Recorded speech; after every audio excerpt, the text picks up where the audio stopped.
from this in strengthening accountability at the counties level and to the National Assembly, what then will this portend for the much needed oversight which is apparently lacking on the part of it?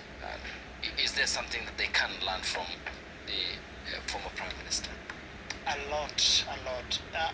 We were the kids who were coming of age during the life of the 10th Parliament.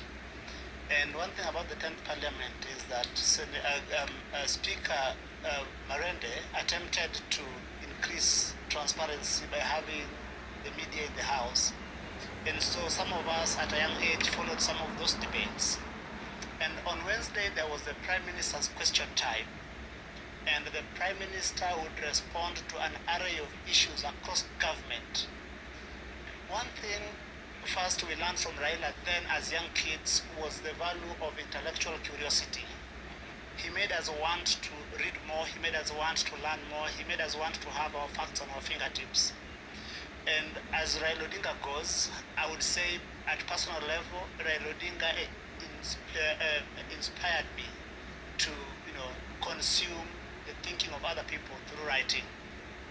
Especially by the time when he visited what was the name of the farm? The mine and Yes. And took to him the 14 Laws of Power and the other book by Mandela, Long Walk to Freedom. I mean, that is what an intellectual powerhouse Raila was. So that reflected in his debates in Parliament. And you realize that even when towards the run-up to 2013, when members of the Grand Coalition or either two members of the Grand Coalition attempted to challenge him by being politically mischievous in the House on what could be the date on which the 2013 general elections would be held. If you find that clip, you see Raila, the intellectual powerhouse, in how he manages to give both politically correct answers without betraying what he believes in. So I think one thing our members of the County Assembly and the National Assembly learn from this great African statesman is the value to prepare for the work ahead of you. Do it with diligence. Make sure that his counterpart from Somalia, Hassan Sheikh Mahmoud, the South African President Cyril Ramaphosa, and others. This was the moment when the aircraft landed at the Jomo Kenyatta International Airport. One that will be historic given the timelines that were there to be met by the delegation, which was dispatched yesterday by the head of state and took off from the JKIA 5 minutes before 7 p.m. and landed 3 minutes midnight past 3 in India. Members of the defense forces had lined up to receive the body, which was later on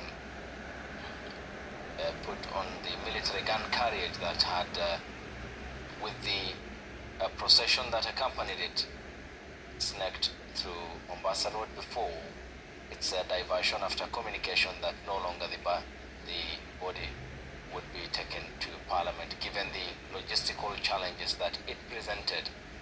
And Raila was said to have been taken to Parliament for the public viewing, but that was called off due to the challenges and the gathering crowd who had gathered in Parliament before the body had arrived, which took the body of the former Prime Minister to the Moi International Sports Centre, Kasarani, and the President has led the nation in viewing the body of the former Prime Minister in the order which was followed by the late Prime Minister's wife, Ida Odinga, and Odinga's son, Raila Jr., daughter, Rosemary, and other members of his family.